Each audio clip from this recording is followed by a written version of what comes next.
Okay, it's going to be a review of Survivor Series 2001. We're 20 years removed from the blow-off to the invasion angle. Arguably, some would say the most important storyline in WWF history. But yeah, man, we're going all the way back to Greensboro, North Carolina, November 18th, 2001. The attendance was only 10,142. I think some people look at that number and it's kind of a letdown at that time. I was listening to Jim Ross's podcast. He was talking about how the Garden didn't sell out, and it was kind of deflating to see all these empty seats at Survivor Series. So I'm not sure why there was such a drop in attendance. Apparently, the morale of the mid-carders in the locker room was not good because they weren't getting, payoffs at the time. So I really wasn't aware that, the invasion angle was kind of stressful for a lot of the talent, which is probably why the brand extension was, the resolution to, what was going on at the time. The pay-per-view buy rate was 450,000 buys, which I think is a pretty good number for a Survivor Series for a big WWF show. However, though, when you look at the buy rate compared to Invasion, and you look at the fact that this is the blow-off to the Invasion angle, it's quite disappointing because it's 300,000 less than Invasion. So yeah, the money does add up. When you look at it from just a regular standpoint, though, I think the number's pretty good because it's over 100,000 more than No Mercy. So that's a positive. And then when you look at Survivor Series 2000, it's actually higher than Survivor Series 2000. So when you go back to SummerSlam 2000, that did a phenomenal buy rate. And Unforgiven 2000, Austin's Return, did an even better buy rate, 600,000. Then when you get to No Mercy of 2000, that was really strong as well because that was Austin's return to the ring. So by the time you get to Survivor Series, there had to be somewhat of a cool-off period in terms of people ordering pay-per-view after pay-per-view. So 2001's buy rate is actually higher than 2000, and the pay-per-view got a lot of buzz. People were talking about the next day in school. There was definitely a lot of interest to see how this whole thing was going to play out. So there's just a few things I want to get out of the way before we get down to the actual pay-per-view. So as Jim Ross alluded to, the MSG show didn't do that well.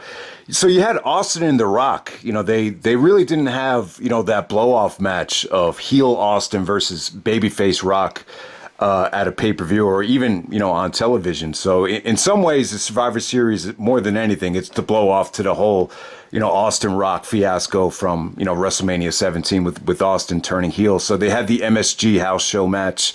They had the dark match at 9/11, and then they had a match at Rebellion, which is actually a UK pay-per-view at the beginning of November. So pretty much these were like glorified house show matches. They called it in the ring. Lots of chops, lots of just, Rock doing the stunner, Austin doing the rock bottom.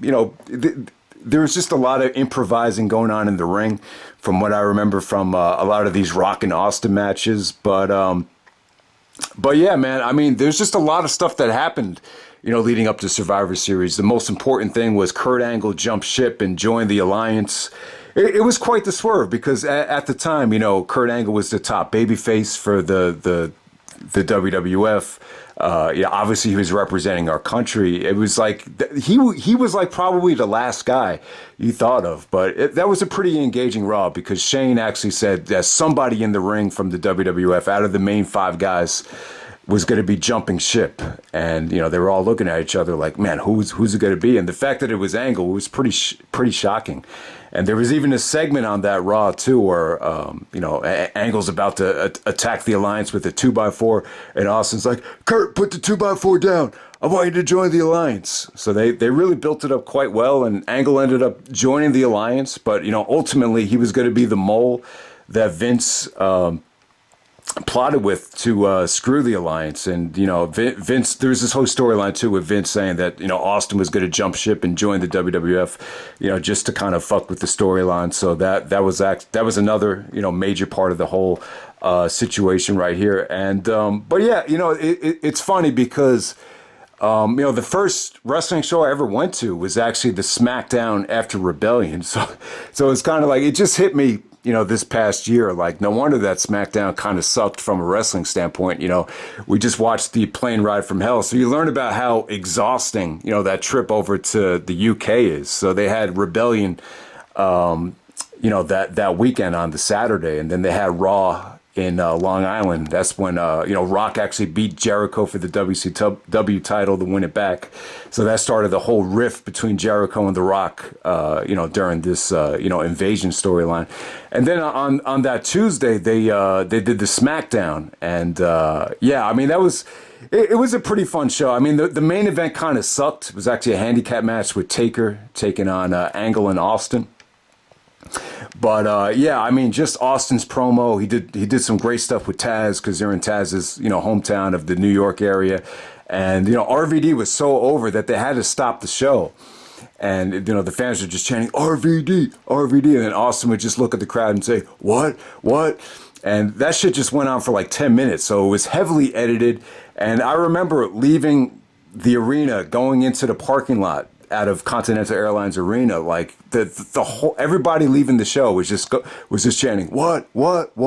So at that time, the what stuff was really catching on to the point where it was starting to become like a babyface thing, because everybody was chanting it. So that's right. That's what I remember about that situation. But yeah, the whole thing with Angle joining the alliance, I thought it was cool, because I thought Angle and Austin had tremendous chemistry as being comedic heels, and Shane's really good friends with Angle and Austin, and I just thought they made for a great combination. It was really funny. The storyline was pretty cool, with Austin interrogating everybody to see who was really on the side of the alliance. So from when you're looking at this storyline, it's just a regular storyline. It's not bad, but when you consider like what this could have been, it's a little bit head scratching. It's a little bit disappointing, and to see Vince celebrating the way that he does at the end of this pay-per-view, it's kind of a foreshadowing of some negative things to come over the next 20 years. So let's get right down to it. First match of the night, we got Christian taking on Al Snow. So Christian's actually part of the alliance. It really made sense for the for the Edge storyline to work. And so Christian joins the alliance. He's the European champion, and he takes on Al Snow. This accomplished a lot of things. They were able to promote Tough Enough 2. Al Snow is the trainer of Tough Enough, so he totally goes away from the head gimmick, and he's wearing the Tough Enough shirt. He comes out with the Tough Enough theme song. This was just a way for Christian to stay on the main show, because if you lost and you're part of the alliance, then you were out of a job, is what the storyline would say. But if you were a champion, you were able to keep your job because you were the champion. So Christian successfully retains the European Championship. Him and Al Snow, they had a good match here. This is a good match to watch if you want to learn to become a wrestler. Christian, as Kurt Angle has alluded to several times, when Angle was trying to make his way into the business, Christian was able to, talk him through matches and just, make him feel comfortable because he was so experienced. So same thing with Al Snow here. Obviously, the guy knows what he's doing in the ring. If he's going to train guys like Maven and Chris Nowinski and Josh Matthews and all that stuff. So, yeah, just a very short match, but at the same time, just very well executed from just, both guys just knowing what they're doing in the ring. So Christian retains the European Championship with the Prettier. I just remember, watching this pay-per-view live, I was having trouble ordering it, and by the time the feed started, it was right before the finish of this match. So that it made me think of that. All right, so next up, you got William Regal. So Regal joins the alliance. He screws Kurt Angle out of the belt on Raw a couple months earlier to help Austin regain the title. So Regal joins the alliance, and man, it's just such a weird time with guys turning heel and joining the jumping from one stable to another. But I'll tell you, man, I thought Regal did a phenomenal job as a babyface, but at the same time, you could definitely argue that Regal was a great heel, and this kind of set up the whole Vince McMahon Kiss My Ass Club. So, everything happens for a reason. Maybe that was part of the reasoning as to why Regal joined the alliance, and he takes on Tajiri. Tajiri, obviously dating Tori Wilson at the time, So she played a huge part in the storyline right here. But, Regal and Tajiri were just, made for each other. Whoever thought of putting Tajiri with Regal in the commissioner's office for all those skits is just a genius, because they just had an incredible amount of chemistry. So in some ways, this is kind of like the blow-off match to their whole shenanigans from 2001. And it was cool, man. The only gripe with the match is too short. It didn't even go over 3 minutes, but Tajiri actually bloodied up William Regal's nose with all those kicks. But ultimately, Regal wins with a series of Tiger power bombs to put Tajiri away. And, Regal would be a really, really good mid-card heel for Edge in the coming months. So Regal still had to kiss Vince's ass to get his job back, though, because he's not a champion. So I just want to make that point. All right, so next up we got Edge, the United States champion, taking on Test, the Intercontinental champion. This is a unification match for the Intercontinental title and the United States title. And man, I thought they got more time than this. I'm surprised to see that it only got 11 minutes, because I just remember at the time it felt a little bit longer than this. But yeah, big night for Test. Big night for both guys. This is where Test met Stacy Keibler backstage, so they started teasing that relationship, and obviously that was a real life relationship for years to come. And Test actually, this is the best match I think Test has ever had, in my opinion. Edge cut a beautiful promo on Test where he makes fun of his Canadian accent. He's like, "I lost. What the hell's that all about?" It was really funny. You got to check it out. But yeah, I thought Edge and Test worked a really exciting match. This was just a lot of, yeah, I hate to sound redundant, but the near falls were just really believable at the time. Test was actually using the pump handle slam as his finisher. Edge did some beautiful counters to it. There were some sequences here where Test actually beat Edge to the spot with the spear. So you had some really, really dramatic kickouts of the spear. And Edge actually did a beautiful counter of the pump handle slam to win this thing. So yeah, pretty drawn out, pretty unpredictable. So Edge actually unifies both belts here. So I don't know. I kind of feel like Edge doesn't give himself credit. Like when he looks back at the first start of his singles push, he kind of has this idea or feeling that, never really got going until the Kurt Angle feud started. But, when you look at 2001, these Edge matches really add up. The Lance Storm match, the Christian matches, the Test match. The Regal stuff I didn't really care for. I thought the booking kind of got in the way of those matches. But yeah, Edge had some really nice series of matches at the end of 2001 as a single star. So unifies both belts. So big night for Edge. But Test would have the last laugh later on that night. All right, so next up we got the Dudley Boyz. With Stacy Keibler taking on the Hardy Boys. So to unify the WCW and the WWF Tag Team Championships in the Steel Cage. All right, so I thought the Steel Cage stipulation here kind of held these teams back a little bit here. It was a little bit stale. I think you have seen the Hardys and the Dudleys in so many different matches. It was just really tough to care about the match. But, the fact that the titles are on the line for a unification stipulation, I think that made it more exciting.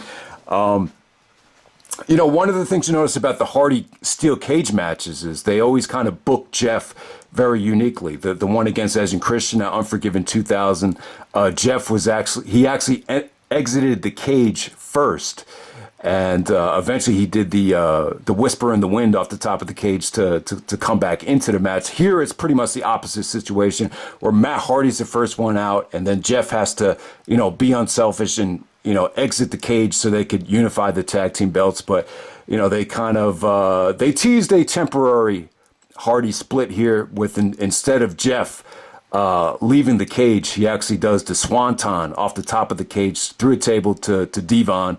And that, he ended up missing, and it ended up costing the Hardys the belts. And, this led to Matt saying that Jeff was extremely selfish.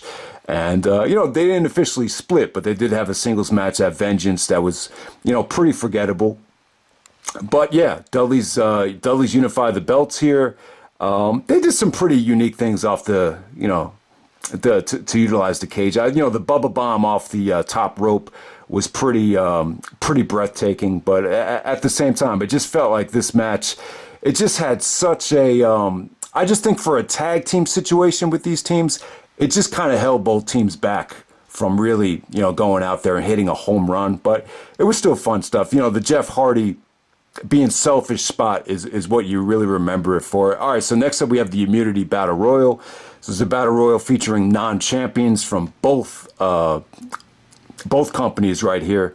So whoever won this match was able to keep their job, and they couldn't be fired for a whole year. So Test actually won this thing by last eliminating Billy Gunn with the big boot. Yeah, so Test, even though he dropped the belt to Edge earlier on in the night, he actually keeps his job. And it looked like Test was going to have a huge role at WrestleMania, but the NWO, Flair, and Triple H's return, all these different things come into play. And, Test isn't even on WrestleMania 18 from what I remember. He did say when he was drafted to SmackDown, that was, some of the best times he ever had in his life, because, a lot of the Canadians were together on SmackDown in the spring of 2002. But yeah, I mean, it's just a shame. I do remember this led to a big match between Test and The Rock, where The Rock was making fun of Test's front teeth. He was like, "Hey, Santa, all I want for Christmas is my 2 front teeth." So, I think there was a match between The Rock and Test right before Christmas. But yeah, man, it's just a shame that Test couldn't really use this night to catapult himself, because this big night for Test, there's three different situations that he could have used here to propel himself, and it just never happened. All right, so next up we got the 6-pack challenge for the Women's Championship. We got Trish, we got Ivory, Jazz, Jacqueline, Lita, and Mighty Molly. This was kept very short. I thought all these girls busted their ass for the little amount of time that they got, but this was kind of like Trish's first. It's a big match for Trish. She wasn't really wrestling until this match. She was hosting WWF Excess. She didn't really wrestle a match since the Invasion pay-per-view. And her first match back, she wins the vacated championship that was vacated because China got fired. They didn't even mention China here. But I don't know. It's kind of weird. It's the women's championship was just in a weird place at the time. Obviously, this wasn't a situation where Trish, had to work her way up to the championship. It's kind of like they just gave her the championship because she was really good looking and just very attractive and very marketable. And we'll see what you can do with this title. And people have mixed feelings watching this live. I just remember some of the reaction where, yeah, it's not that believable for Trish at this point, to win the match. But when you look at what Trish did with her career and with this championship since then, this is kind of where it all started. So thumbs up to Trish. The match wasn't anything special, but it was kind of like an award. We believe in you. Let's see what you can make out of this women's division. And I think she did a better job than anybody could have envisioned. So that's what you kind of remember that match for. Okay, so next up we get the 5-on-5 Survivor Series elimination match. We got Team WWF, led by The Rock, the WCW champion, Chris Jericho, The Undertaker, Kane, and The Big Show. So Kurt Angle jumps the alliance. So Vince actually was going to be the next guy, but he actually gave it to The Big Show.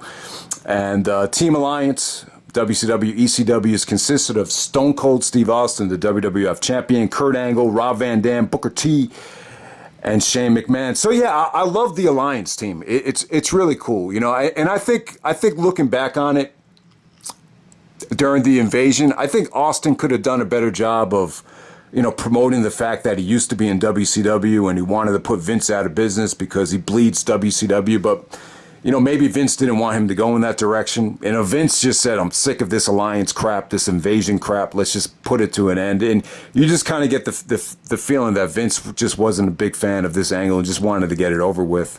They cashed in at the Invasion pay-per-view without spending a lot of money on talent, and I think they just wanted to get through it. So that was kind of Vince's mindset on it. But yeah, you got Austin, the former WCW guy. Angle being part of the Alliance team, his reasoning behind it was that the WWF guys was a bunch of losers and he wanted to be associated with the winner. And in some ways, I think the company, they really kind of lost faith in Angle as a babyface. And it's very important I make this point because, Angle really, there was a lot of backstage skits after he won the belt they did a comedy thing with The Rock where they were talking about milks and jugs of breast. And, some of the promos just didn't, go that well. They came off kind of corny. Even at No Mercy 2001, Angle had a promo with Vince where he was saying, "Oh, hell yeah, it's true. It's Van Damme true." And, some of Angle's promos as a babyface, you kind of got the feeling they were running into a wall. And I think it was Pat Patterson that told Kurt that, you have so much more value as a heel.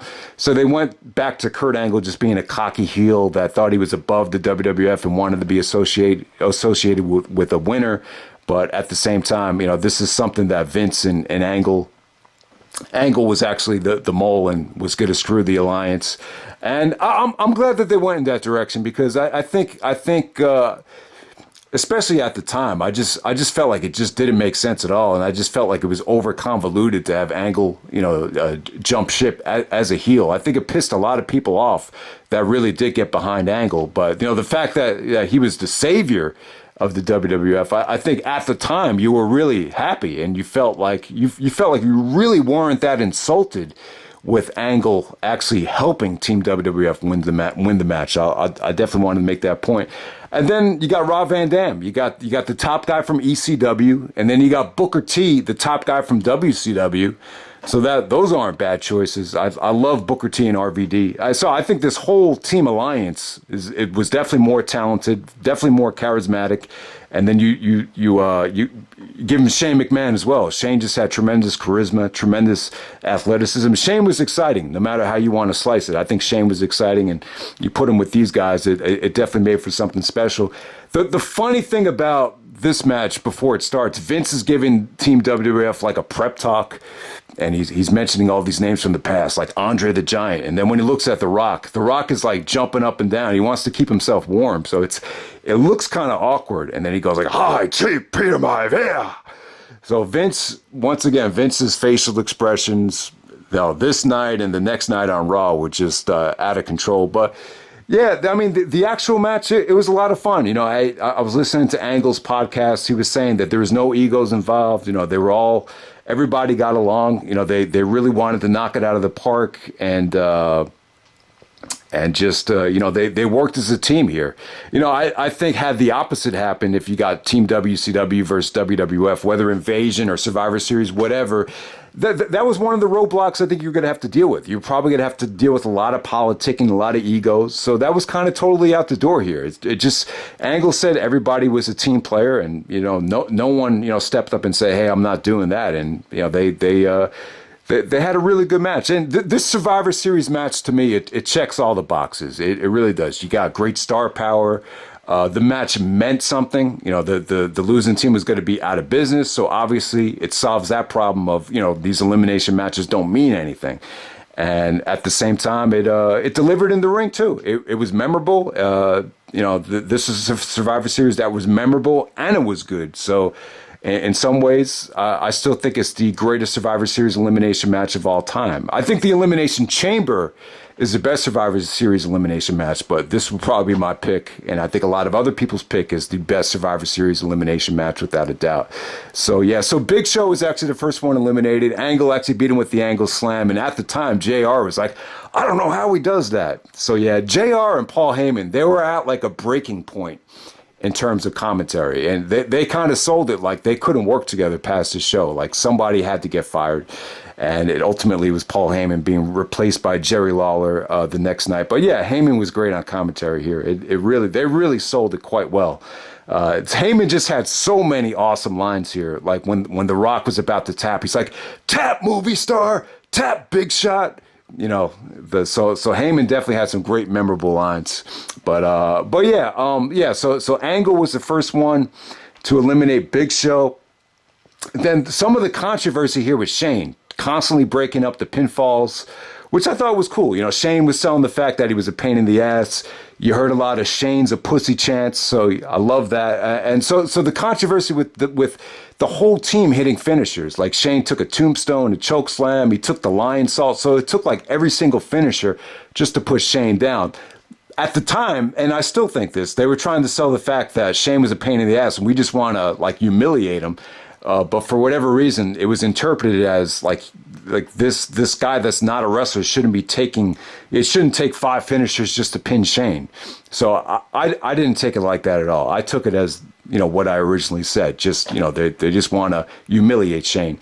So yeah, I mean, I thought Rob Van Dam was cool in this match. Van Dam the fans are behind RVD, even though he was part of the alliance. So that was pretty cool. It was a great match for Van Dam. It's just little did we know this was going to be his last main event, for quite some time. But he actually did pin Kane with a drop kick off the top rope.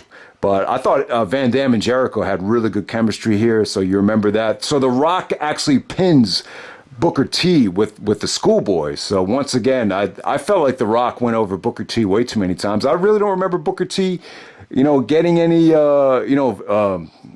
getting any victories over The Rock. So, but down the road, when Rock became Hollywood Rock, I remember he did put over Booker T before WrestleMania 19. But well, yeah, Booker T was cool here. He was kind of selling the fact that he didn't trust Austin throughout the whole night. So Austin cut a hilarious promo with the Alliance backstage. That's definitely must-see TV. But, Booker T was the one guy that was like, yo, Shane, I don't know if we could trust Austin. DTA, don't trust Austin. So, but Booker got eliminated by The Rock. Trying to figure out what else happened here. So when the match broke down, Undertaker actually took a stunner out of nowhere from Austin and got pinned there. So yeah, this was the Undertaker's last, pay-per-view as a babyface in 2001. He would turn heel, because of the whole Mr. McMahon Kiss My Ass Club a couple weeks later with Jim Ross, where he said to Jim Ross, he's like, where you going to kiss his ass? Oh, hell no. Is that because you're better than me? So that's how Undertaker turned heel. He just thought Jim Ross should have kissed Vince's ass, because if Taker was kissing Vince's ass, everybody should have been kissing Vince McMahon's ass. Yeah, so that's how Taker got eliminated. Van Dam's elimination was kind of ugly. Jericho kind of, hit him with the breakdown after he got the knees up from the split-legged moonsault. Yeah, Van Dam didn't sell the skull-crushing finale. They call it the breakdown because Jericho break the walls down, but it just didn't come off that good. But yeah. It was what it was with that pinfall. But yeah, so it came down to let me see, Angle and Austin taking on Jericho and The Rock. Yeah, so I thought Angle looked phenomenal in this match, like he always does. Him and The Rock had really good chemistry. Their chemistry looked a lot better than Jericho and Austin. There was one sequence where Jericho and Austin just, after an Irish whip, they just both ran in the opposite direction and they just missed each other. And then you see people laughing in the front row.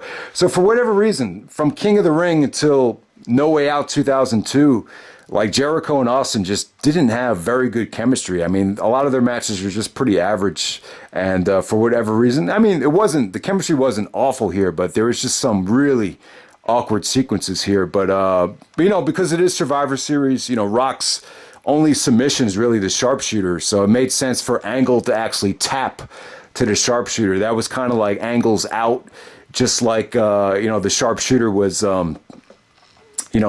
Vince McMahon and Shawn Michaels out to screw Brett. And so Angle actually taps to the sharpshooter, and Heyman actually gets pissed off. He's like, hey, my future's on the line, and you're going to tap. So Angle really abruptly taps to the sharpshooter. It just, at the time, you didn't think much of it, but it's like, man, why would Angle tap that quickly? And little did we know, Angle was just kind of, he just did it to get out of the match. So yeah, that was pretty creative booking right there.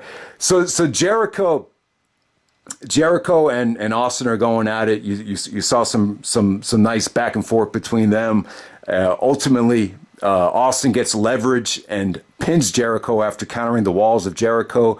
And Jericho's upset. He's arguing with Earl Hebner. Right before Rock's about to do the people's elbow, he takes Rock and does the breakdown to him. So it was cool. It was kind of like Jericho turned on The Rock.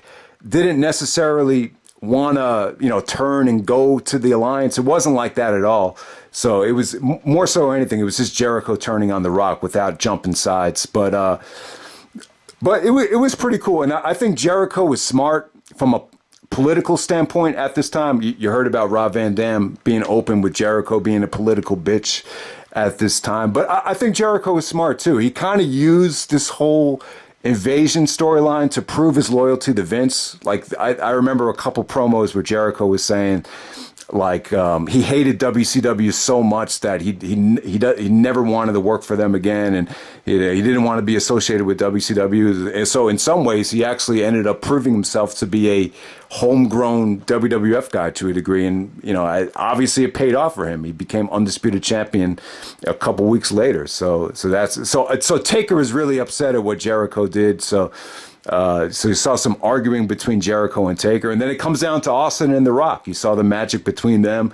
You saw, Austin do a rock bottom, Rock doing the stunner. Your typical house show magic that Austin and The Rock do together. You could just tell these guys are working together so many times. Everything was cool except the sharpshooters. Once again, the sharpshooters looked like shit.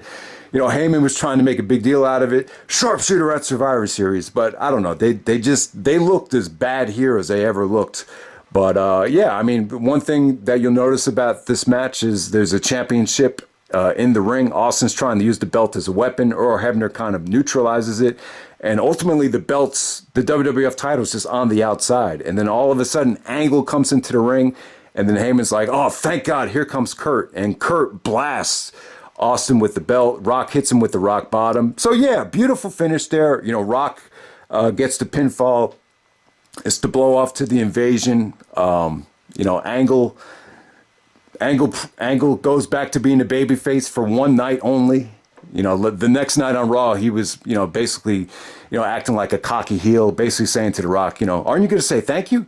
That type of heel. And Vince was actually going to, award Kurt Angle the WWF title. So that's where they kind of got the idea for the whole Bischoff Triple H thing of just, awarding somebody the title without even earning it, because they wanted Vince wanted to strip Austin of the belt. Then you have Flair come out the next night, and Flair kind of came to the rescue and everything. So yeah, that was pretty cool. But yeah, the ending here with Vince, celebrating after the victory. You had Austin and The Rock kind of giving him a dirty look, like, oh, now we have to deal with this asshole again. To see Vince celebrating like that, 20 years ago, it's kind of like, man.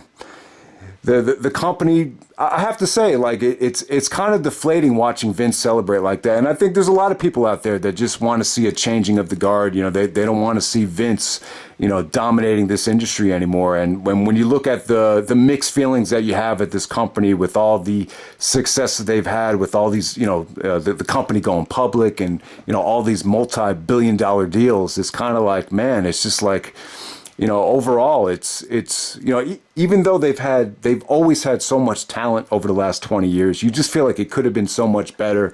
And in some ways, just so many people have just been, turned away from this company, like a CM Punk or, like a Truth Slayer. There's so many, whether you're a fan or a wrestler, a lot of people just have mixed feelings on what Vince has done, the last 20 years. So it's kind of like you just have mixed feelings looking at that Vince McMahon reaction.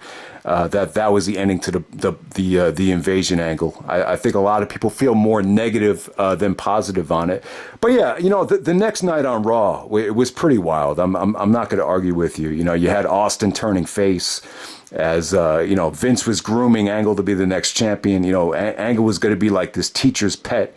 And yeah, it definitely looked like they were going to set up Angle to be undisputed champion, but they nixed it at the last second and went with Jericho, which I think was the right decision. But the Austin came out of nowhere when Flair came out and beats the crap out of Vince and Angle and celebrates with Flair and has a drink with him.